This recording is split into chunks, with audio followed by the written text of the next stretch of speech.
नमस्कार दोस्तों, स्वागत है आप सभी का मेरे YouTube चैनल में। तो दोस्तों आज की वीडियो काफ़ी इम्पोर्टेंट रहने वाली है आप सभी के लिए। तो आज हम बात करने वाले हैं अर्थशास्त्र से संबंधित महत्वपूर्ण क्वेश्चनों पर बात करेंगे। तो ये आज का जो सेशन है ये है अर्थशास्त्र का पार्ट 4 रहेगा आज। इससे पहले 3 पार्ट जो है हमने किए हैं। तो जिसने भी नहीं देखे हैं वो प्लेलिस्ट में जाके जो है फर्स्ट, सेकंड, थर्ड तीनों पार्ट को देख लें। तो आज अर्थशास्त्र का पार्ट 4 है जिसमें हम महत्वपूर्ण क्वेश्चनों पर बात करेंगे और ये सारे क्वेश्चन जो हैं प्रीवियस ईयर एग्जामों में पूछे हुए हैं। सारे पुराने एग्जामों में पूछे हुए प्रश्न हैं।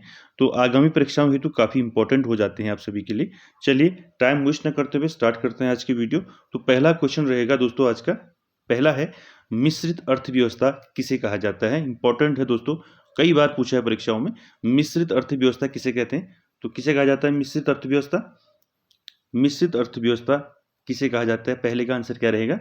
निजी एवं सार्वजनिक क्षेत्र का सह अस्तित्व। ठीक है, ये राइट रहेगा। मिश्रित अर्थव्यवस्था किसे कहेंगे? जिसमें निजी क्षेत्र और सार्वजनिक क्षेत्रों दोनों जो है कंबाइंड होते हैं, इनकी सह अस्तित्व होता है उनका, उसे हम मिश्रित अर्थव्यवस्था कहते हैं। ठीक है, आगे चलते हैं क्वेश्चन नंबर 2 पर। 2 है, देखिए अंत्योदय कार्यक्रम सर्वप्रथम किस राज्य में प्रारंभ हुआ? तो देखिए अंत्योदय कार्यक्रम जो है सर्वप्रथम किस राज्य में प्रारंभ हुआ? ये राजस्थान राज्य में प्रारंभ हुआ सर्वप्रथम। क्वेश्चन नंबर 3 देखिए क्या है, हनुमंतराव समिति का संबंध किस उद्योग से है? इंपॉर्टेंट है। हनुमंतराव समिति का संबंध जो है किस उद्योग से है? बताइए क्या रहेगा आंसर। तो हनुमंतराव समिति का संबंध किस उद्योग से है? पेट्रोलियम, उर्वरक, कपड़ा या लौह? क्या रहेगा आंसर बताइए। तो हनुमंतराव समिति का संबंध है आपका किस उद्योग से है? उर्वरक से। ठीक है, याद रखें इसको, उर्वरक से है हनुमंतराव समिति का संबंध। क्वेश्चन नंबर 4 देखिए, भारतीय मुद्रा किस देश में कानूनी रूप से मान्य है? तो देखिए भारतीय मुद्रा जो है किस देश में कानूनी रूप से मान्य है? तो बताइए कहाँ कानूनी रूप से मान्य है। क्वेश्चन नंबर 4 का आंसर क्या रहेगा? नेपाल में जो है कानूनी रूप से मान्य है। तो 4 का आंसर सी रहेगा आपका। ठीक है, क्वेश्चन नंबर 5 देखिए, भारत के लिए नियोजित अर्थव्यवस्था नामक पुस्तक किसने लिखी? तो बताइए किसने लिखी है नियोजित अर्थव्यवस्था नामक पुस्तक? क्वेश्चन नंबर 5 का आंसर क्या रहेगा बताइए। 5 का आंसर रहेगा आपका सर एम विश्वेश्वरैया। डी आपका राइट रहेगा, जिन्होंने नियोजित अर्थव्यवस्था नामक पुस्तक लिखी। इंपॉर्टेंट है क्वेश्चन नंबर 5। 6 देखेंगे, 6 क्या है देखिए, बुल एंड बियर शब्द किससे संबंधित है? तो कई इंपॉर्टेंट है, कई बार पूछा है। बुल एंड बियर शब्द किससे संबंधित है? ये है आपका शेयर बाजार से संबंधित है। ठीक है, सी आपका राइट रहेगा 6 का। क्वेश्चन नंबर 7 देखिए, न्यूनतम मूल्य उत्पाद किस हेतु जारी किया जाता है? तो न्यूनतम मूल्य उत्पाद किसके लिए जारी किया जाता है? कृषि के लिए। सी आपका राइट रहेगा 7 का। क्वेश्चन नंबर 8 देखिए, हरित क्रांति संबंधित है। तो हरित क्रांति किससे संबंधित है बताइए। तो हरित क्रांति संबंधित है खाद्यान्न उत्पादन से। डी आपका राइट रहेगा। क्वेश्चन नंबर 9 देखिए क्या है, उत्पादन शुल्क कैसा कर है? तो उत्पादन शुल्क जो है अप्रत्यक्ष कर है। ठीक है, ये आपका राइट रहेगा 9 का। 10 देखिए इंपॉर्टेंट है, क्या है 10? क्वेश्चन नंबर देखिए, भारत में जो है विदेशी मुद्रा का अभिरक्षक कौन है? तो देखिए भारत में विदेशी मुद्रा का अभिरक्षक कौन है? बताइए इनमें से। इंपॉर्टेंट है, तो भारत में विदेशी मुद्रा का जो अभिरक्षक है वो है आरबीआई। ठीक है, रिजर्व बैंक ऑफ इंडिया जो है अभिरक्षक कहा जाता है इसको विदेशी मुद्रा का। ठीक है,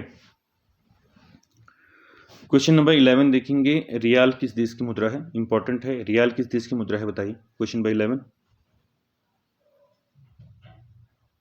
तो रियाल आपका कहाँ की मुद्रा है? ये है ईरान की मुद्रा है। ए आपका राइट रहेगा 11 का। 12 देखिए क्या है,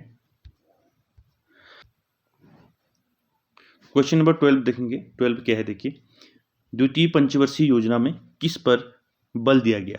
तो इन चारों में किस में बल दिया गया? द्वितीय पंचवर्षीय योजना में। द्वितीय पंचवर्षीय योजना कब से कब तक चली? ये चली 1956 से 61 तक।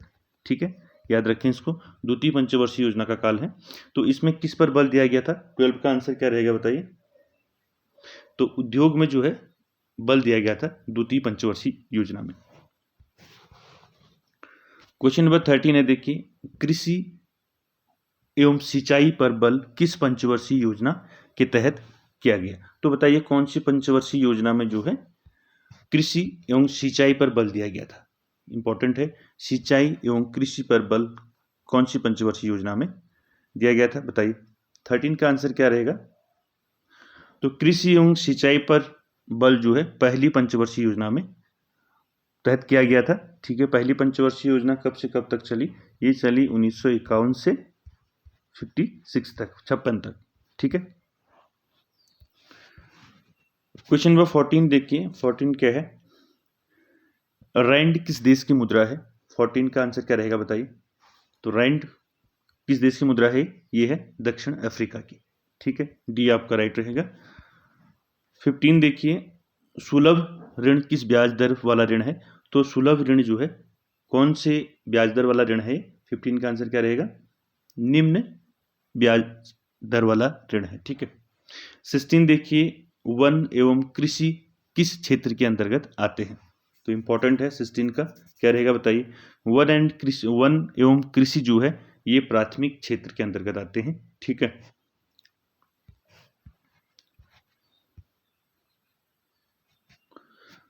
अगला देखिए, क्वेश्चन नंबर 17 देखेंगे। 17 क्या है देखिए, भारतीय अर्थव्यवस्था किस प्रकार की है? तो भारतीय अर्थव्यवस्था किस प्रकार की है बताइए? 17 का आंसर क्या रहेगा? तो विकासशील अर्थव्यवस्था है। ठीक है, ये राइट रहेगा। 18 का देखिए, विश्व की सबसे बड़ी अर्थव्यवस्था वाला देश पूछा है, तो कौन सा देश है विश्व में जिसकी सबसे बड़ी अर्थव्यवस्था है? 18 का आंसर क्या रहेगा आपका बताइए? सबसे बड़ी अर्थव्यवस्था वाला देश है आपका अमेरिका, बी आपका राइट रहेगा 18 का।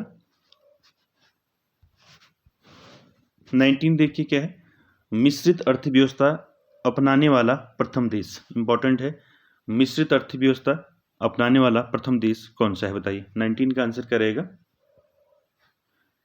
तो मिश्रित अर्थव्यवस्था अपनाने वाला प्रथम देश है आपका फ्रांस, ए आपका राइट रहेगा। मैंने बताया था अभी आपको, क्वेश्चन आया था आपका, मिश्रित अर्थव्यवस्था किसे कहा जाता है? पहले फर्स्ट क्वेश्चन था। तो मिश्रित अर्थव्यवस्था जिसमें निजी एवं सार्वजनिक क्षेत्रों का सहअस्तित्व होता है, तो इसको अपनाने वाला, मिश्रित अर्थव्यवस्था को अपनाने वाला प्रथम देश है आपका फ्रांस। ठीक है, क्वेश्चन नंबर 20 देखिए क्या है? 20 है, मानव विकास रिपोर्ट जारी करने वाला प्रथम राज्य पूछा है। ठीक है, मानव विकास रिपोर्ट जारी करने वाला प्रथम राज्य कौन सा है इसमें बताइए? उत्तराखंड, उत्तर प्रदेश, मध्य प्रदेश या छत्तीसगढ़? तो 20 का आंसर क्या रहेगा बताइए? तो मध्य प्रदेश जो है, एमपी में जो है मध्य प्रदेश में प्रथम राज्य है मध्य प्रदेश जिसने मानव विकास रिपोर्ट जारी किया था। ठीक है, आगे चलते हैं। 21 इंपॉर्टेंट है।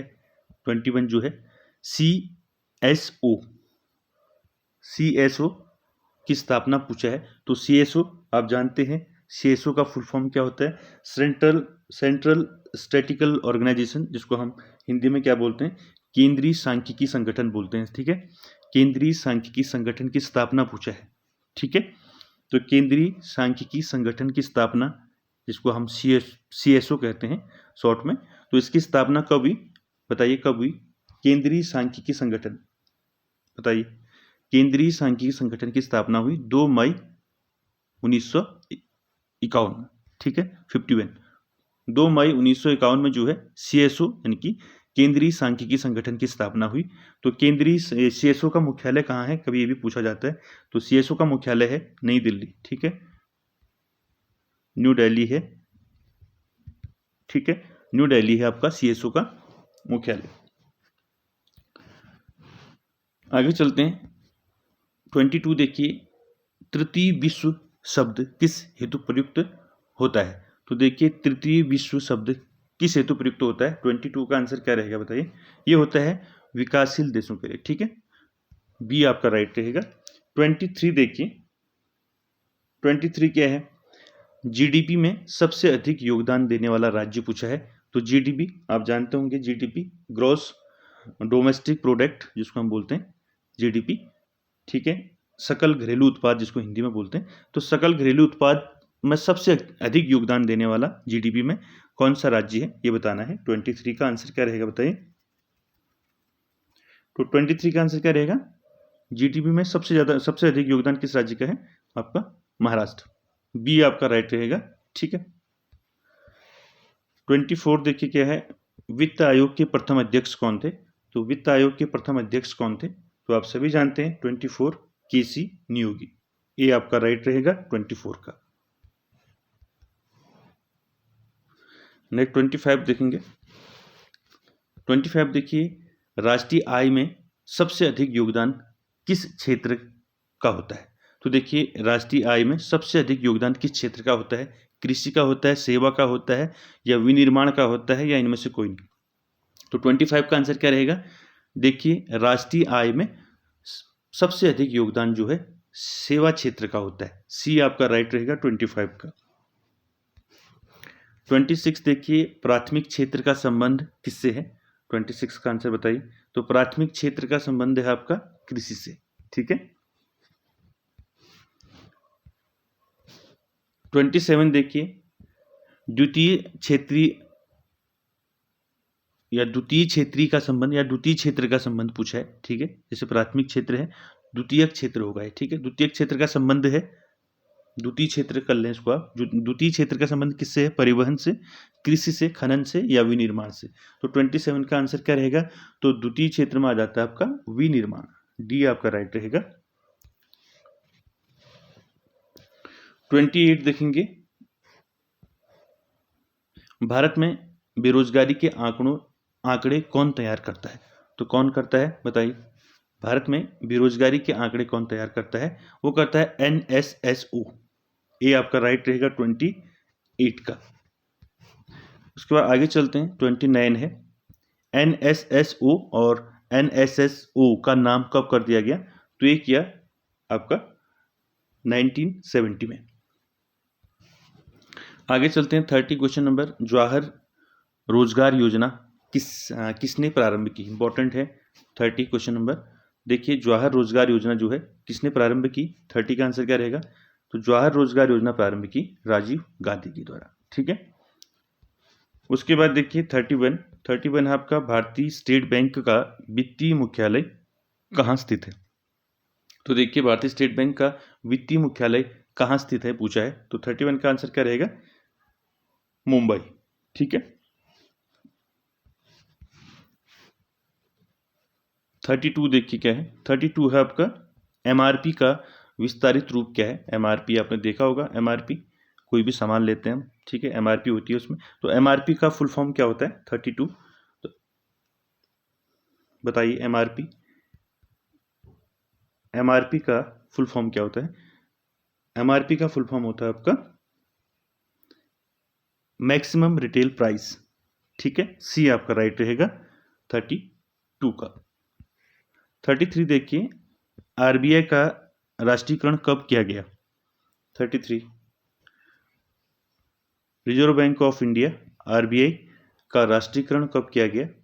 ये किया गया, बताइए। 33 का क्या रहेगा? राष्ट्रीयकरण किया गया RBI का 1949 में। ठीक है, डी आपका राइट रहेगा 33 का। तो दोस्तों, ये थे आपके 33 क्वेश्चन अर्थशास्त्र से संबंधित। ये सारे क्वेश्चन जो हैं प्रीवियस एग्जाम में पूछे हुए प्रश्न हैं। और वीडियो अच्छी लगे तो like, share, comment, subscribe, share जरूर करें। Thank you very much.